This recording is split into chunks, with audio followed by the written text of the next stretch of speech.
This week on The Record, mayor's race heating up, which scandals swirling at City Hall could impact control of St. Louis, a massive political shift in a presidential election year, while Missouri Republicans retain total control of statewide offices, how voters threw the abortion ban out but kept the politicians behind it in, and a race for president unlike any other, assassination attempts, disastrous debates, dropouts, and defeats.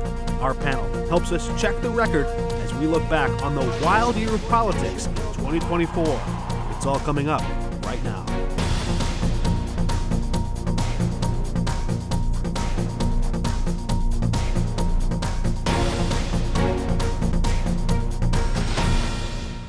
Welcome to a special edition of The Record. I'm Mark Maxwell, looking back at 2024, this wild year for local and national politics, action-packed all year long. So joining us now as we do that, to look back on these top 10 stories topping the headlines on The Record in 2024 is 5 Your Side's political analyst, Anita Mannion, St. Louis Public Radio politics correspondent, Jason Rosenbaum, and St. Louis Magazine reporter, Ryan Kroll. It's great to have all of you with us. We're going to start at number 10, work our way to that top list.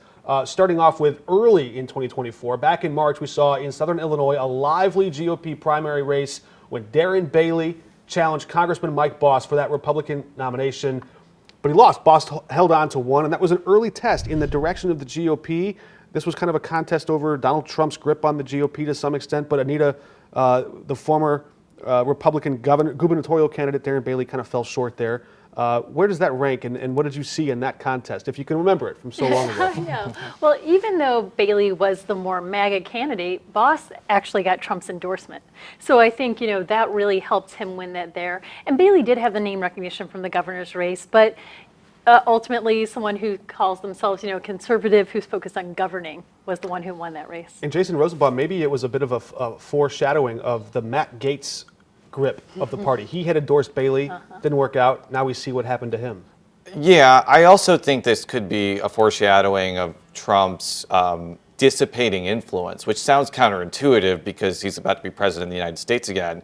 But he's also going to be a lame duck, and there's going to be incentives for Republicans to stand out from him, especially if he does things like raise the debt ceiling for 2 years. But it was surprising to me that Boss didn't win by more, given that he had the endorsement, and this was before Trump has to govern again and may get less popular over time. And Ryan Kroll coming in at number 9 as we continue to move our way through this list to some of the scrutiny at City Hall over the way federal funds have been distributed through SLDC, the St. Louis Development Corporation, and really the mayor's office. She has seen these one-time funds as a generational key to unlock the future of the city's potential.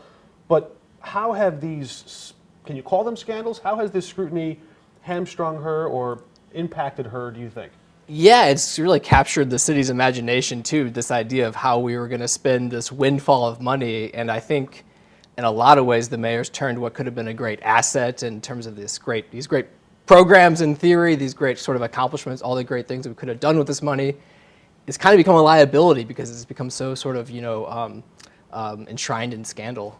Jason, do you think that she's been fighting from behind the 8 ball? Is there something she could have done then or something we might see her do in early 2025 to tap into that imagination that Ryan was talking about and kind of take control of the federal funding potential? The ARPA money has proven to be a gift and a curse for a lot of local governments. St. Louis isn't the only governmental entity that's struggled on how to spend that. Like Jackson County apparently has had a barrel of woe trying to appropriate that money at the last minute. And is that WOE or WOAH? I'm going to go with WOAH. I think that when you get a lot of money, sometimes the money is going to be spent well, and sometimes it's not. And when it's not, it gets a lot more scrutiny. And I think Tashara Jones's challenge over the next few months is to say, yeah, some of this money didn't go where it should, but cumulatively it will make a difference. I'm not sure, though, if that message is going to be something that voters end up ratifying, but I guess we'll find out in a few months. I think if the chair of SLDC, Neil Richardson, were here, he might point to the total numbers and say the money that's facing scrutiny is a mere fraction of the bigger pot of money that's still going out. And perhaps that's a fair piece of context to add. Moving on to number 8 is the race for mayor of St. Louis. And we already know these 3 candidates will be running. Kara Spencer, the alderman in the 8th Ward. Michael Butler, the recorder of deeds and former chair of the Missouri Democratic Party. And of course, the incumbent mayor, Tashara Jones. Well, Anita, you've got the former chair of the party. You have to assume skilled politically. Right. Kara Spencer, that's a rematch there. If she can, and we got this whole potential for that March primary before the runoff in April. What do you see here? Is the power of the incumbency good right now, or what we saw in 2024, voters aren't super pleased with the people that have been in power, are they? No, we definitely have seen sort of an anti-incumbency bent. And, you know, last time in 2021, Kara Spencer only lost by just over 2,000 votes to Tashara Jones. So I would expect another close race, especially with some of these issues that have been happening, scandals, other things. I think that Kara Spencer will make an argument about, you know, good government and how to manage things and constituent services in her campaign. Ryan Kroll, you and St. Louis Magazine have your ear very close to the ground to local politics. When you look at this mayor's race, how do you handicap or assess the dynamics here? What are the challenges for Mayor Jones to win that second term? Yeah, I think definitely the sort of scandals around the ARPA money, the sort of ongoing debate, and you could say fight over how to spend the Rams money. I don't know that a lot of that sort of augurs in the incumbent's favor. I guess my main takeaway, though, is just talking to kind of City Hall insiders, sort of close watchers of city politics. I've heard so many times people say, so-and-so has it in the bag. And so, like, half the time it's Kara, half the time it's Tashara. So there's a lot of confidence out there, but it's kind of going in countervailing directions. A few months until the only poll that matters. We continue our countdown of the top 7 political stories to come your way in 2024 just after this break. Welcome back. The presidential election was a defining moment in 2024, but in Missouri, a lot of statewide races were on the ballot too. So many statewide races in Missouri, the ballot in St. Louis County ended up being nearly 2 feet long. Missouri elected a new governor. Lieutenant Governor Mike Kehoe won a hotly contested primary before going on to beat Democrat and House Minority Leader Crystal Quaid. That's a quick look at that race there. Anita Mannion, the defining moments in that race, how do you think Mike Kehoe defined himself? Well, he certainly was very much aligned with Parson and endorsed by Parson and supported by him. But I think he was, you know, the term we've been using lately is the normie in the race, right? Compared to Ashcroft and certainly Eigel, who were more kind of throwing bombs, kind of talking about policies that are more controversial and things they like to do. Kehoe in the primary basically just sat back and let them fight it out and used his war chest and his advertising to kind of lock in. I mean, he won the primary, clearly, but he didn't have a majority, a clear majority, and there's still a splintering fight over control of the future of the party, Jason Rosenbaum. How do you see this? Is Kehoe hobbled, or does he have a mandate going into... I actually think he has a mandate at first. He could probably tell the conservatives to go kick rocks because he won the election with 60-40 in the general. And no, he didn't win a majority, but he beat Eigel and Ashcroft pretty soundly. But like that will fade. I think it'll remain to be seen how effective Kehoe is at outflanking his conservative adversaries. Love him or hate him, Parson was actually pretty good at doing that. There aren't many examples of legislative battles he actually lost to Eigel and the conservative faction in the Senate. And I think that Kehoe is a relationship person. He was a car dealer. Mid-Missouri loved a Mike Kehoe deal, and will remain to be seen if Missouri legislators love a Mike Kehoe governorship. And a car dealership knows when a big bus pulls off the lot, too. There's a fun line there. But Ryan Kroll, we want to hear more from you after the break. A lot more to get into as we get into our top 6 stories. Stick around. A startling and defining moment of 2024, this moment here in Butler, Pennsylvania, the assassination attempt on the life of Donald Trump when he was still running for president, this becoming that iconic image that lasted and resonated and rang throughout the RNC. It comes in at number 6, and as I turn back to our panel here, I have to, full disclosure, we had a little bit of ranked choice voting. We kind of came up with this top list and asked each of you and some of our producers to go rank them. This came in at number 6 on our list. Really hard to kind of narrow them down, but that really did seem to be a moment where Donald Trump spoke to his defiance, and the image just really stuck out. I think that might be one of the AP photos of the year, perhaps, Ryan. I mean, you write a lot and try to capture the imagination. I don't know that any writer or politician could have hoped for better optics That's to say nothing of the actual danger. Yeah, you certainly don't want to be glib about something like this, but I guess Trump really had a kind of presence of mind, I guess, to make them sort of. He was very image conscious, very media conscious. After getting shot, of kind of how he should, appear defiant, appear tough, that kind of thing. I don't know that a lot of people would have reacted that way.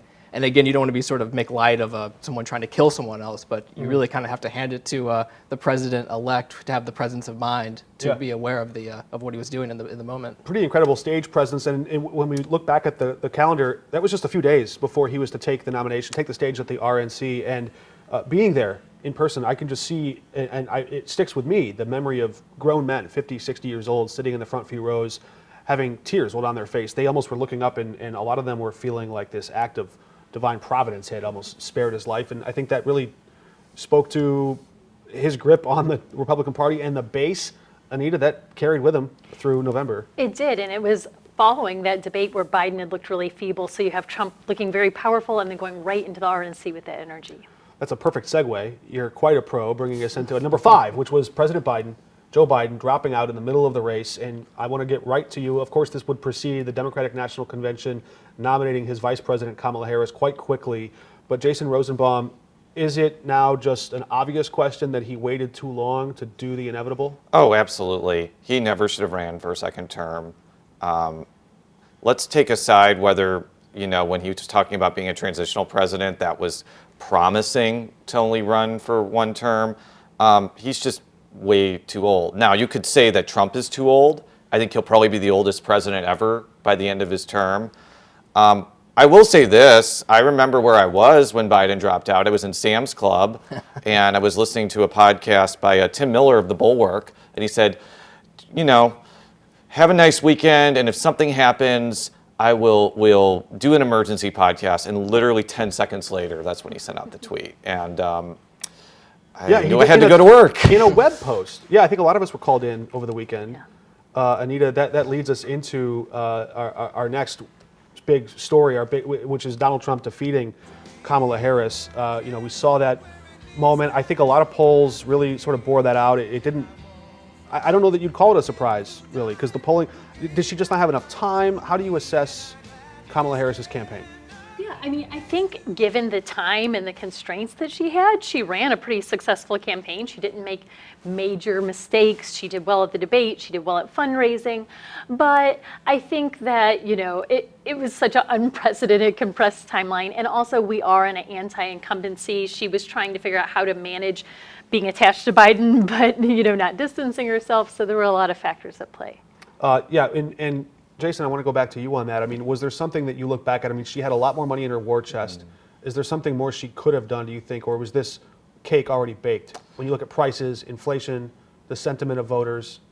I think what could have happened is that Biden could have had the presence of mind not to run again. There could have been an actual primary. She probably would have won the primary. And I think that might have been able to help her a little bit. I will just say this. Obviously, for Democrats, it's extremely disappointing. They lost the presidential election. But had they not made the switch, I think that it would have been a catastrophically bad loss. I think the Democrats would have lost like New Jersey and Virginia. And we'd be looking at like 57 Republicans in the Senate and a much bigger majority in the House. So I actually think Kamala Harris did the party a lot of good by running. And Ryan Kroll, before we get into our next topic, I want to ask you one question about this, because even if it wasn't a primary, just an open convention, if Kamala Harris had to really go out there and fight and compete for it, we never saw her really feel pressure. The party wrapped their arms around her pretty quickly. Pressure does create diamonds, and we never got to see her sparkle. She never really had to kind of scratch and claw her way for it there. I don't know, you think maybe the party wishes they had that to do over again? Yeah, I think they would like to do a lot of things over again, but I'm going to challenge you on what you said about it not being a surprise. I was quite surprised when she lost, but I live in a liberal media bubble, so I live in a liberal bubble, what can I say? There we go, let's move on to our next topic there, which is that President-elect Trump has tapped into the Missouri GOP bench, bringing on Will Scharf, John Sauer, even Billy Long perhaps to lead the IRS. And Jason Rosenbaum, you know a lot of these names quite well. What do you make of the president looking to Missouri to make out his cabinet? Well, it certainly makes for Missouri political reporters, we have to be on our toes a little bit more. Wasn't there like a 2-week span where we were on a hair trigger that Andrew Bailey was going to be like Attorney General or FBI director? But instead, we got Billy Long as IRS commissioner. And, If he gets confirmed. if he gets confirmed, and I know that I may be an outlier in this. I know people look at Billy Long and are like, man, that's a stupid country bumpkin. And, why is an auctioneer being an IRS person? He's actually very smart. You even ask Democrats, like, a lot of what it does is an act. The Missouri shtick. Yeah, and I think he actually may be one of the better choices. I don't think he's ever said that like vaccines cause autism or, all the other crazy things RFK Jr. said that are just flat out lies. But we'll have to see how he goes through the confirmation process. We'll leave it there for now because our top two stories, the top two political stories of 2024, and our expert panel back after this. Welcome back.